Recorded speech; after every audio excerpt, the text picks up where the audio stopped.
Good evening, everybody. That weird sound you hear in the background is my dog chewing on a bone and enjoying it very much.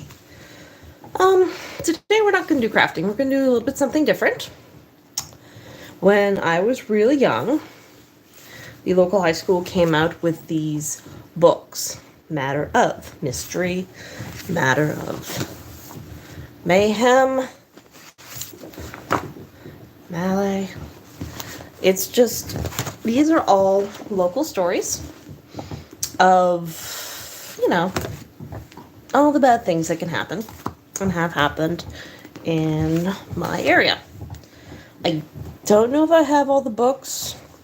This one, I believe, is the first one. This is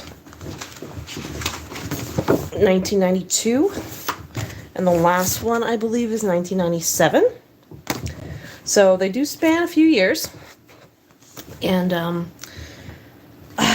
the only place you can get these books anymore is like if you find them secondhand at a yard sale locally. So other than like the ones I have here, I'm sure locally there's quite a few of them, but other than that, I don't think they really exist outside of Nova Scotia. So I thought it may be fun to go through a couple of the stories and see what these are about. They did have to stop making them because they kind of started running out of like long ago stories and fables, and they all were a little bit too close to modern day and like people involved, so they stopped doing that. But I haven't really read out loud since grade 12. So, I might be a little bit off, but we'll do a couple stories, and at least they'll be recorded somewhere other than just in the pile of papers in the bottom drawer of my house. Okay, and I'm just going to wrap the live stream for a minute. But yeah, some spooky stories before bedtime. The dog chews on her bone because she hasn't done anything today but sleep because it just stopped freaking raining. My laptop is dying. I don't have any money. There we go. And mute myself just so I can keep alive in the chat. There we go. Students of Law 441, Class 1993, dedication, A Matter of Mystery. To the memory of Peter Grayson, the captain and crew of the Big Baltimore, the Petrified Woman on Mud Island, Jerome, Daniel Benson, Ann Clepton, Captain Charles I. Nash, Miss Laura Nash, second mate W. Bloomberg, of the Barkneen, that's probably spelled wrong, pronounced wrong, Herbert Fuller, Augustus Can, Walter Hutchins, John Salvin, Howard Newell, Sam, Mary Ann Lambrock, and the citizens of Yarmouth who were robbed, defrauded in two separate bank incidents, who are the victim of crime and mystery contained herein.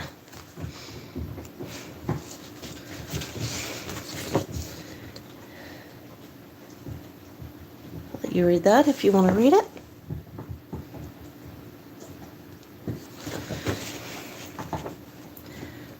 A Matter of Mystery by Laura Smith. A mystery of matter. What could it be? A matter of mystery. Can't you see? A quest for the answers to questions unknown. Strangely mysterious. Occurrence resown. Ghosts and goblins wait and see. People will know. Hidden wretchedly. Untold stories frightfully revealed, chilling truthfully, no longer concealed. Questions and answers still to be searched, hidden from all who lived on the earth. A mystery of matter, what could it be? A matter of mystery, can't you see? Okay. Acknowledgements. Okay, so we have a picture here You can just pause and have a look at that. This is a picture of Southwest Nova, and it is Legless Jerome. That's where he was found. Walter Hutchins murder. This is a little map of the area. This Slavin murders, pirate treasure, murder island, petrified woman, haunted restaurant, gold treasure, Churchill's gold treasure, E-Gate, Tuckerson's body found, Anne Kempton's murder, Omar Roberts' vigilante ghost, First Bank robbery, Howard Newell disappearance, Benson's murder, and Lamprock's body found. So it's just kind of like a little rough area where everything happened. Oh God, I haven't actually sat down and read these in 20 years. Acknowledgement. The production of an undertaking such as a matter of mystery is no easy feat. It represents to hundreds of hours of careful research, writing, editing, illustrating, and designing. In the spring of 1992, the Law 441 class at Yarmouth Consolidated Memorial High School started a classic book project aimed in understanding the legal process in few weeks. It became apparent through comments from family, friends, relatives that our little case book may be of interest to the community as a whole. So my students decided to sell the book, A Matter of Murder, as a way to raise money for our planned law trip to Montreal and Ontario. Needless to say, the book was a success and is now in its third printing. This year, our students are proud to present the second in our series, A Matter of Mystery. Do I have a matter of murder? Mischief? Melee? Mayhem? Madness? Misfortune? I do not have a matter. I do not have matter of murder. I am missing the first one. Okay, that's good to know. Maybe I can find someone who has it. Okay. The second series, A Matter of Mystery, the second one. It has taken most of my students hundreds of volunteer hours to research and write this book. The work, for the most part, is done out of regular school hours. In this day and age, it is refreshing to see that such professional research, writing, and graphic abilities exist within our students. Secondly, the facility of Yarmouth Consolidated Memorial High School must be acknowledged for their cooperation during a time frame required for the production of this book. Both I and my class feel that the teaching staff at our school require a special thanks for their continued support of our many projects undertaken by the Law 441 class. Without their support, none of what has been achieved would have been possible. I hope you enjoy this issue of Matter of Mystery. Kenneth L. Legley. I think I can't read. Okay. First one. Murder Island. Murder Island, the name suggests a fictitious place dreamt up by an imaginary writer of a mystery novel. Yet Murder Island really exists right here in Yarmouth County. With one glance over the name of the dozens of islands at the mouth of the Tusket River, it becomes apparent that Murder Island does not seem to fit within the names of the other nearby islands, such as Green Island, Bald Tusket Island, Sheep Island, Goat Island, and Surrett's Island. How did Murder Island get its haunting name? It seems no one knows for sure, but there are a number of mysterious tales that support to give the answers. I never said this was going to be a good reading. The earliest French record indicate it was known as Ile de Massacre, a rather ominous name for a small island less than a mile in diameter. It had been proven that the island was frequented by the Micmac Indians well before that didn't age well. Before the 1700s. This has been corroborated by arrowheads found only by local residents. Mrs. Leona Potier, Pothier. Local legends passed down since the early 1700s suggest that many bodies are found on the beaches surrounding the island. According to local historian R.B. I can't spell names.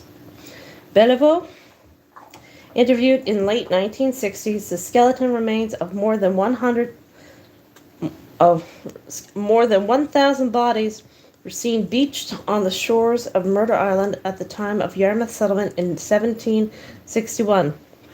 From the reports, skulls and leg bones were occasionally found on the beaches as late as 1830.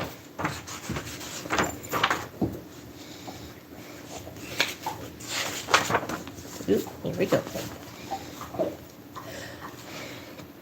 Apart from the Micmac arrowheads, the history of Ile de Massacre, or Murder Island, has been reduced to folklore passed down from generation to generation among local residents. So what really happened on Murder Island? The most popular story and explanation goes back to 1735 and the surrounding island surround the ill-fated brig Baltimore. According to records, the Baltimore left Dublin, Ireland, bound for its home port at Annapolis, Maryland, on October 7th. The brig was sighted after it rounded Cape Sable Island. There are no records upon further sighting until the ship was found empty, floating abandoned in Chebogue Harbor near Yarmouth late the following spring. Apparently, the ship veered off its course and went into the lee of Murder Island. What happened after the crew dropped anchor? No one knows. We do know that only one person made it to shore from the Baltimore and survived under particular and almost unbelievable circumstances. I've been to this show a few times. Usually they turn it into a musical, and they have it at the local theater, the Baltimore. Apparently, the ship veered off its course. The only survivor was Miss Susanna Buckler, the wife of the ship's owner. According to her very confused account, it was about December 5th, 1735, when they dropped anchor off Murder Island. They said Miss Buckler, the ship remained for 4 months, presumably because of the ice conditions and the bad weather. The Baltimore was wooden and small by today's standards, and could easily be damaged by ice. When she was found the next spring, however, the ship was in good repair. Okay, it didn't need to be fixed. Over the next 4 months, only one attempt was made by the crew to go onto the island in search for drinking water, firewood, or any other fresh provisions. The 2 members of the crew that did go onto the island were a young servant girl and a black crewman. According to Miss Buckler, they never came back. The odd thing is that with 16 crewmen on board, no one had made an attempt to find the 2 missing crew members. Miss Buckler reported that the rest of the crew died from drinking a poisonous mixture of rum, salt water, sugar, and lemon juice. However, the story does not tell us why they drank the mixture. Was it suicide, or was it mixed deliberately?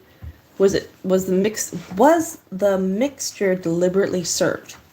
Miss Buckler claimed that the following death of the crew, her husband also died.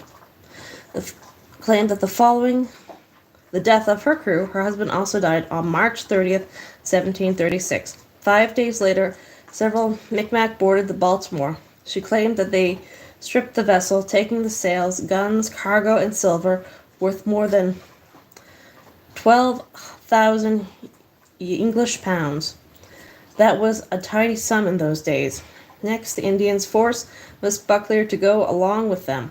Sometimes later, a ship was found drifting in Chebogue Harbor. At the end of April 1736, Charles d'Entremont discovered Miss Buckler in her captive in the Indian encampment on the mainland near Murder Island. Miss Buckler told d'Entremont that she wanted to go to Annapolis Royal. Eventually, Mrs. Buckler was brought before the Lieutenant Governor Armstrong at the provincial capital. Armstrong began an investigation that ran into many barriers. First, the Irish would not tell him what made up the cargo of the Baltimore. That remains secret to this day. In the meantime, Armstrong sent a crew to Chebogue to sail the brig to Annapolis Royal. This crew, upon boarding the vessel, reported that they found dried blood everywhere and torn pieces of women's clothes scattered on the deck. Again, there was no explanation for this. A short time later, Pierre Landry reported to Armstrong that he had met a stranger near Chebogue Harbor at roughly the same time the Baltimore was supposed to have been there. The man claimed he was Jonathan Rich, captain of a small vessel from Maryland. Rich, a stranger to the area, seemed to be very nervous and told Landry that all of the sails and gear on board his vessel belonged to him. But Rich admitted that he had found some of the papers and ship's logs that had some blah. He had found some of the papers and the ship's log that he had on his vessel on his vessel. What? Okay. But Rich admitted that he found some of the papers and a ship's log that he had on his vessel on an island in the Tusket River. There we go. From his description, Landry believed the island to be Murder Island. Here we go. Well, thank you for the thumbs up. Lieutenant Governor Armstrong immediately tried to locate Jonathan Rich, both in Nova Scotia and the 13 colonies, but he was never seen again. From there, Mrs. Buckley's tale, the secrecy of the Irish authorities, the blood and torn clothing on the deck of the Baltimore, Armstrong began to form his own hypothesis as to what happened. He believed that the ship had a large number of condemned prisoners from Ireland who were given a choice of being hanged in the gallows or settling in North America. This was a common method for building up a population of the fledgling North American colonies. Armstrong suggested that somewhere off Cape Sable Island, the passengers who had nothing to lose turned on and overpowered the captain and crew. The cutthroat massacred them all and cast their bodies ashore, possibly on Myrtle Island. But they kept the captain alive, as they needed him to navigate the ship through the Tusket Islands. What happened next, and Mrs. Buckley's involvement in the event aboard the Baltimore and Murder Island would remain unsolved. The brig Baltimore would never sail again. Too many mariners of the day said she was a symbol of evil to the highly suspicious seamen. So the vessel sat anchored off Annapolis Royal month after month, year after year, until it eventually sank. Were the bones found on the beach around Murder Island the bones of the captain and crew of the Baltimore? Maybe not, as there are no other local stories surrounding Murder Island. As there are other stories surrounding Murder Island. Mrs. Lawrence Surratt of Windport had a different theory. Mr. Laurie Surratt. He claimed that the folklore he had heard centuries around Indian massacring the settlers living there.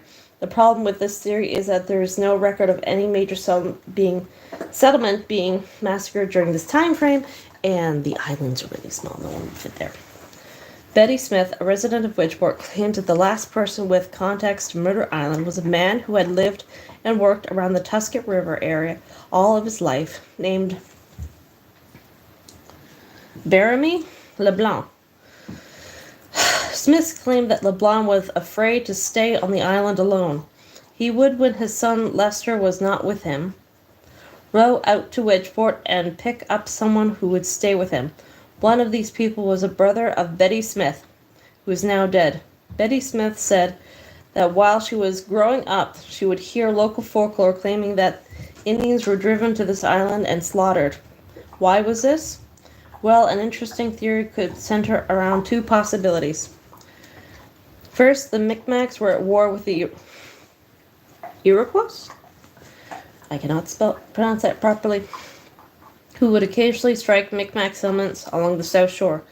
Now, if Murder Island was a Micmac encampment, then maybe the beach bones were those bodies of the slaughtered Micmacs left by the Iroquois.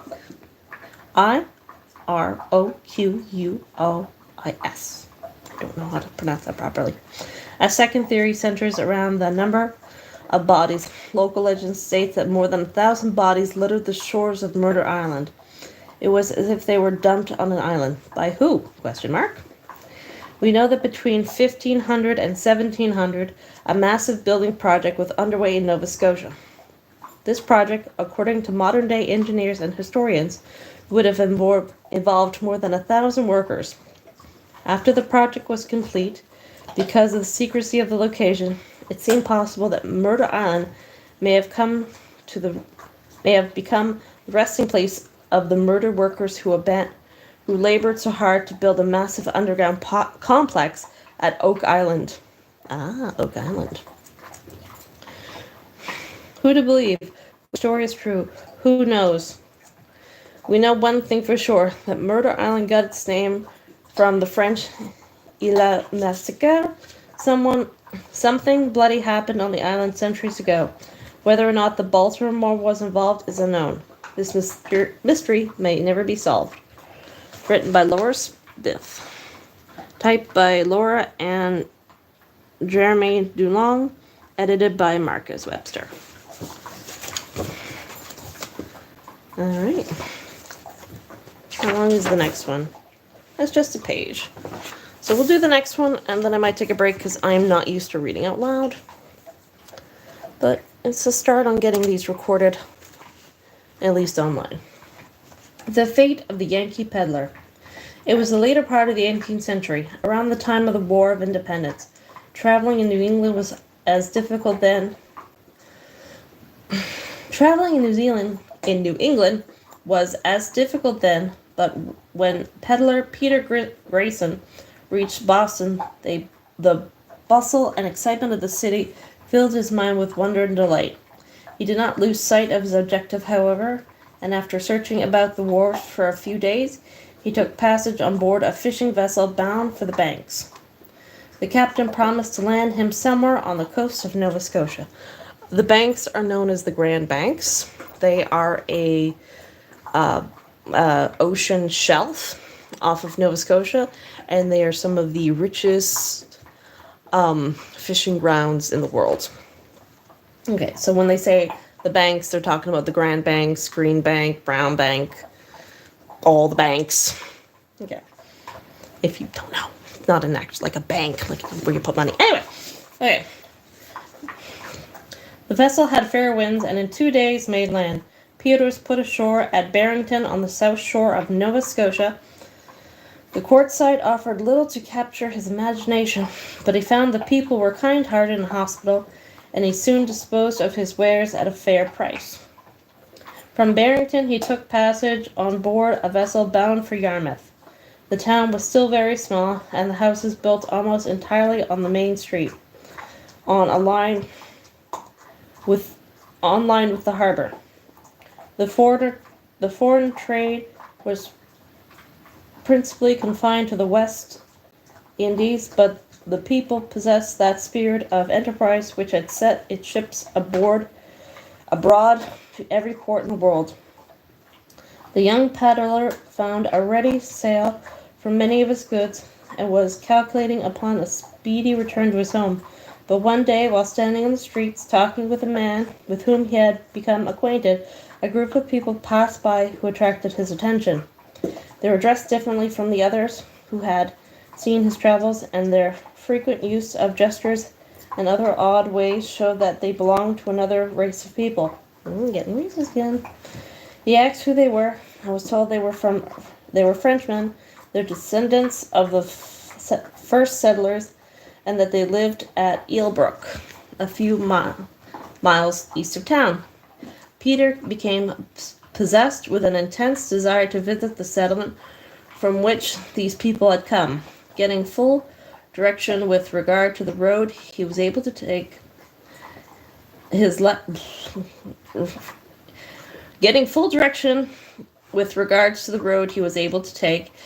the house where he had been staying with his pack on his back and took the road to Eelbrook, with the intention of returning to town in a few days. Several days passed, and the peddler did not return. His pleasant manner and the honesty he had shown his dealings had gained him many friends during his short stay in town, and they began to wonder at his absence. Inquiries were made of persons who came from Eelbrook and placed nearby, but no such person miles from Yarmouth town on the road which the peddler had taken was a. This was the abode of several families. They lived in log houses, which were built with little regard for comfort or beauty. It had been the intention of Peter to stop at the settlement overnight, and now being and it now began to be rumored about the town he had never passed through it. Several circumstances, which would not have been observed at any other time, gave rise to the suspicion that he had met an unfortunate and untimely end at the hands of those settlers. Some children happened to go into the houses, had seen several small articles such as the peddler's usual carries. The articles such as the peddler usually carries, lying on the shelf, and the occupants could give no satisfactory account of how these items came into their possession. The people of the town began to stir in the matter, and a general search was made of the adjoining woods. A lake in the vicinity was also searched, but nothing could be asserted concerning the fate of the missing man. Some people thought they saw traces of where a body had been dragged through the field, and a dark spot in the road was pointed out as the blood of the victim. The suspicion fell upon two women, and they were arrested and tried by the authorities, but nothing could be proven against them, and they were discharged. Mourned his death. Time passed on. The family of Peter Grayson became alarmed at his long absence. His mother began to mourn for him as dead. His grandfather, wrapped up in his own thoughts, moved silently about the house. Susan, his sister, read the letters she had received from her brother over and over again, and put them away with tears. Mr. Grayson, who placed a great deal of reliance on his son's judgment and activities, had endeavored to keep up the courage of his family, but he began to be seriously alarmed and resolved to go himself to Yarmouth, where the last letter from his son had been dated, and try to ascertain his fate. On arriving at Yarmouth, he learned the facts already outlined. Mr. Grayson had made additional search and left no means unturned to solve the mystery, but his efforts were fruitless, and he was forced to believe that his son was no longer alive. Mr. Grayson believed that his son had met his death in the settlement. Several years passed. The memory of Peter Grayson was forgotten in his own town, except by the members of his family. Become a legend.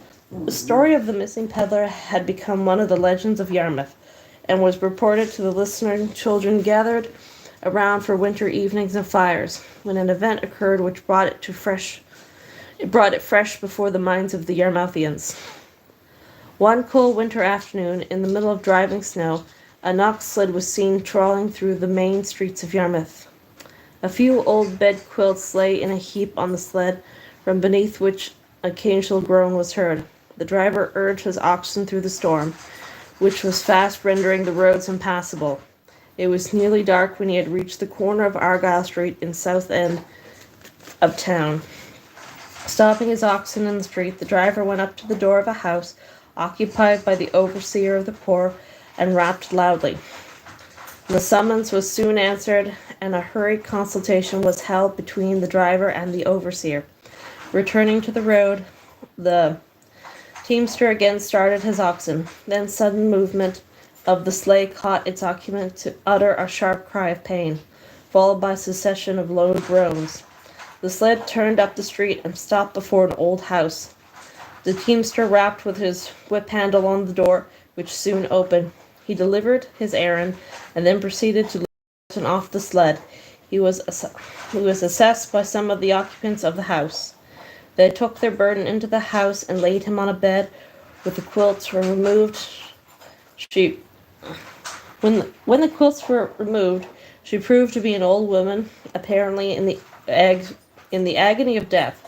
She was soon recognized by the occupants as one of the persons who had been arrested on suspicion and never been seen afterwards. She had taken sick in a neighboring town. The overseer of the poor determined that she belonged to Yarmouth and sent her there.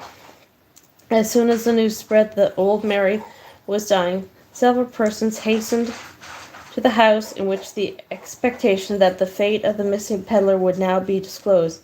But in this they were disappointed, for the stupor of death had taken possession of her, and she died without making a sign. The fate of Peter Gerson was never revealed. Doubtless his body was shed in the lands of the Acadians. Doubtless his blood was shed in the land of the Acadian maiden. Okay, that's 2 stories down. Oh boy. I am not used to reading out loud. Do I want to go through all this shit? Do I have any short stories in here? No, we're going to do this in order so I don't miss anything. That one's 3 pages. How long have I been doing this? Okay, let's see now. Okay, one more, because now I'm interested. Pirates on the Tusket. In January 1927, Anthony Ferdinand Hebron of Guelph, Ontario, was said to be in possession of a parchment yellowed with age. The parchment, according to Hebron, indicated the exact spot on the Tusket Island where a lot of treasure was buried. Even then, the story of buried wealth in the southern part of Nova Scotia was not a new tale. Local residents had heard it from their grandfathers, who had heard it from their grandfathers, and they from their grandfathers, who were living in sight of the Tusket Islands during the time of Captain Kidd was pirating and hiding his booty all along the Atlantic coast. Indeed, there are men living today who can tell of the experiences they had in the quest for pirate gold, while picks and shovels and ramrods for locating the treasure. These men, in the wee hours of the night, had taken boats and gone on secret expeditions among the Tusket Islands. Yet, nearly always, when they had dug down and were nearly to the coveted prize, the rattling of heavy chains, the clashing of sabers, or the sudden rush of guttural water into the pit would drive off the treasure seekers helter-skelter from their boats, without the covered wealth. And in one case it claimed Wilson. And in one case it is claimed while some were digging on the east side of Pimlico Harbor, a headless man was seen coming towards them. If there is any hidden gold there, it is certainly still intact. Okay. I would love to do this. I can do this. The early pirates. The history, or rather the story of the hidden treasure in Nova Scotia, predates the history of the province itself. In the 16th and 17th century, Spanish buccaneers sailed the coasts of the New World from Brazil to Nova Scotia, plundering the wealthy Aztecs of Mexico and the other richest tribes of South America, and exploring deep into the lands of wealthy Inca of Peru, where gold was as common as the rocks in the field. Nova Scotia was what they called Spanish Florida. That's a new one. The Spanish buccaneers peeled their nefarious business from that time Cortez discovered Mexico in 1510 to the end of the 16th century. They looted the rich and poor churches and monasteries, and their insignia of the skull and crossbones carried terror wherever they sailed in the Old or New World. Finally, after having hidden innumerable sums of money and diamonds and precious stones and a lot of church ornaments of gold and precious metal on the Atlantic coast of the Americas, many of them were sent to Davy Jones Locker, by who was later out-pirated by the worst of them all. This man was the celebrated William Kidd. Excuse me a moment, I have to put the dog out. I'll be back. Oh, my granny bones. Hey, sweetie. You woke up? Now I gotta pee, huh? Alright, let's get this over with.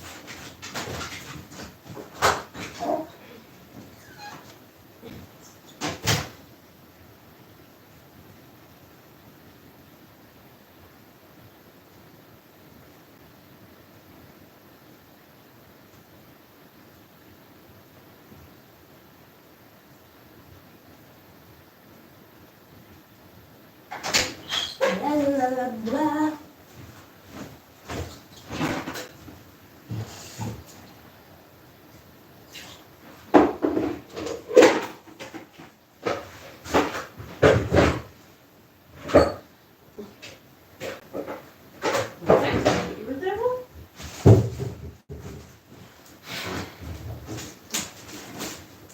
Hi, sweetie.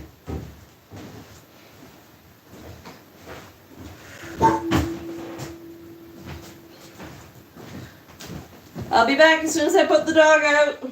Or she comes back in, one of the two.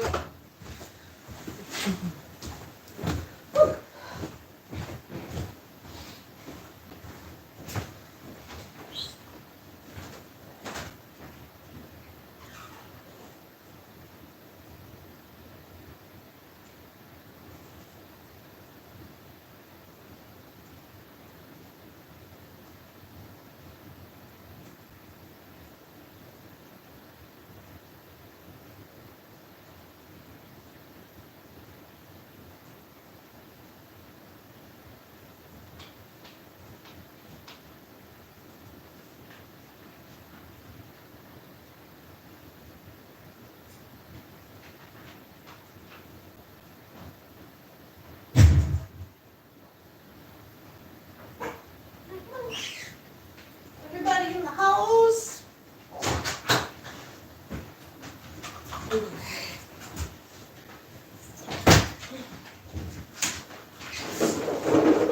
Here's a biscuit. There we go. Eat it.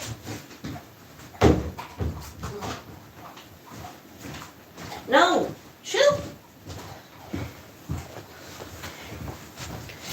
Alright. Let's finish up the Pirate of Tusket Island, shall we? Alright. This man was the celebrated William Kidd. Captain William Kidd. William Kidd, the most daring pirate ever recorded in history, was born in Scotland, probably at Greenrock, in the first half of the 16th century. He became a skillful and daring navigator, and in the latter part of the century was chosen to command an expedition to the extremes of the Spanish. And command to the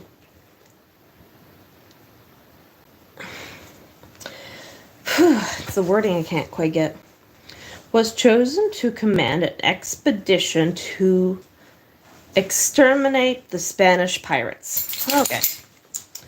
He was given a ship of 30 guns with a crew of 150 men and full power to destroy any and all ships found sailing under pirate colors.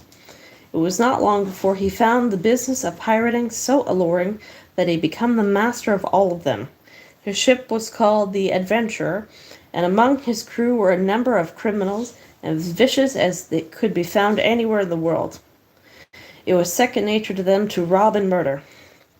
Captain Kidd respected no one, and the rich and the poor, priests and nuns, high and low, were his victim. He plundered, pillaged, and murdered, and his treasures were buried along the coastline of North America, more often on some island than on the mainland. However, he met his match when, upon coming to Boston, he was arrested and sent to England, found guilty of murder, and hanged on May 24th, 1701. There is only one recorded instance of any of his ill-gotten gain ever being found, and that was on Gardiner's Island off Long Island, New York. Edgar Allan Poe, in one of his ever interesting stories, The Gold Bug, records the discovery of some $1.5 million of Captain Kidd's treasure on Sullivan's Island near Charleston, South Carolina. The story may have been written in one of Poe's drunken reveries,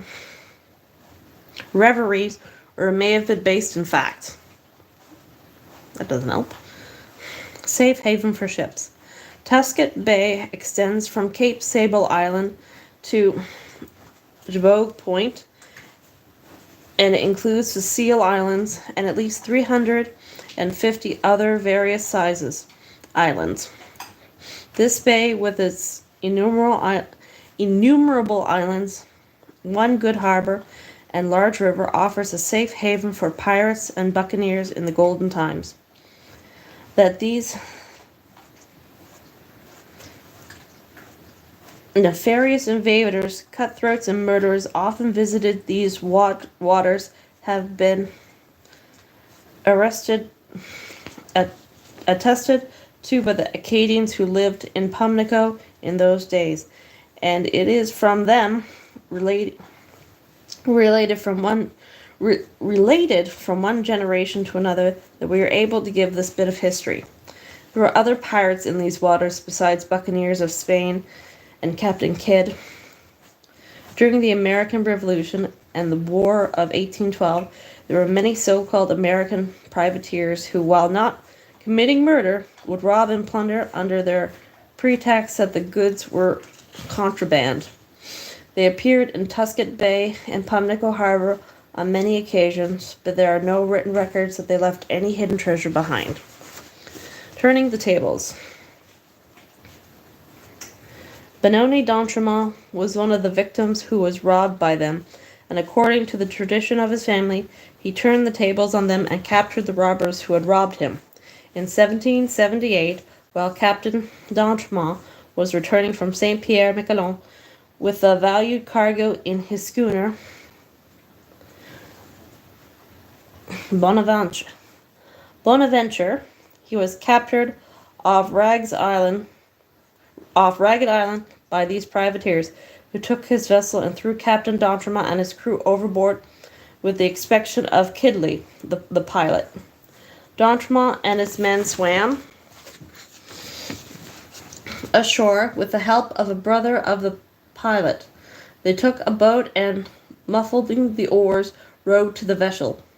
The captain and crew of the privateers who had taken his vessel had done just what d'Entremont had expected. They had drunk too much of his choice liquor, and with the exception of pilot Kenny, who has kept watch, they were all in a drunken stupor.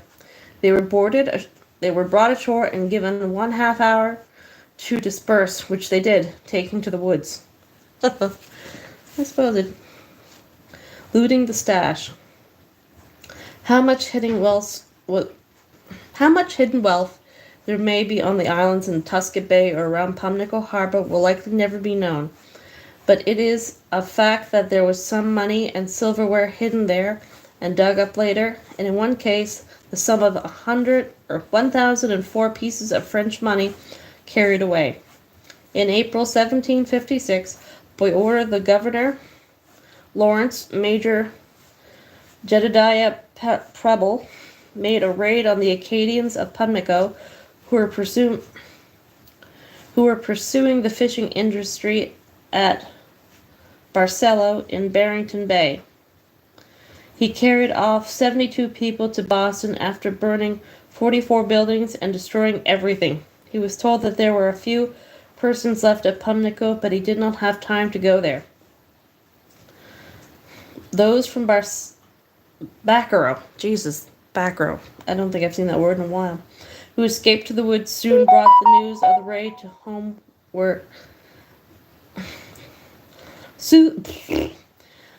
Those from Baccaro who escaped to the woods soon brought the news of the raid to those who were left in charge of the manor. D'Entremont. I think this should have been spell checked just a little bit more.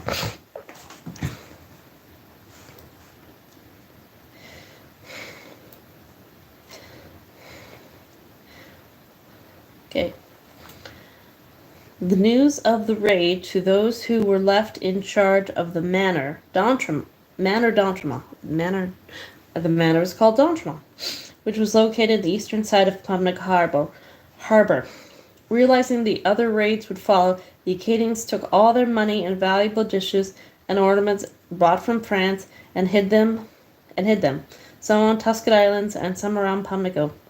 3 years later, in 1759, the remainder of the Acadians were taken to France. Among them was Marcel Bourque, a navigator. He had married D'Entremont and brought letters from those who were in France to their relatives in Pimlico.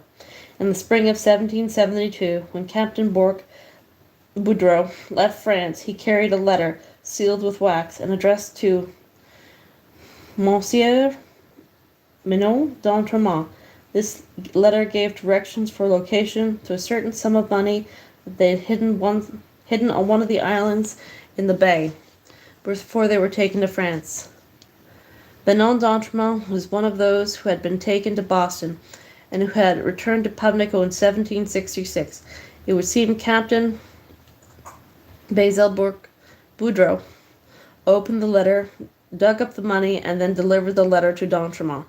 The proof of this is found written in d'Entremont's own handwriting on the blank pages of an old law book, which later came into the possession of Cedric d'Entremont of Lower West Pimlico. It reads, "This is to clarify that in 1772, Monsieur Basil Boudreau came into the Tusket Bay and found the 1,004 pieces of money that my deceased uncle and cousin had hidden, and carried them away, that he sailed away on the 7th of May, and we are witness therefore.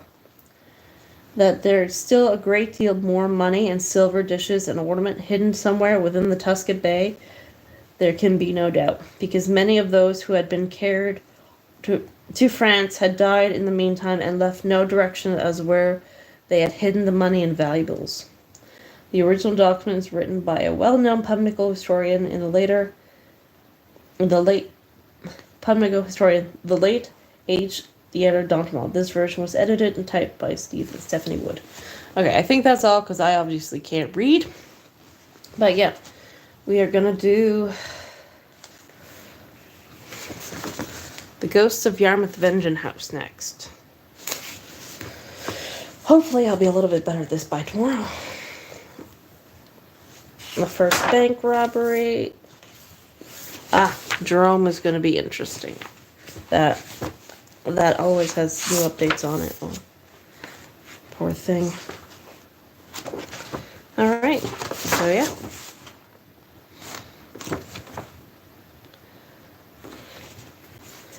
Churchill Mansion.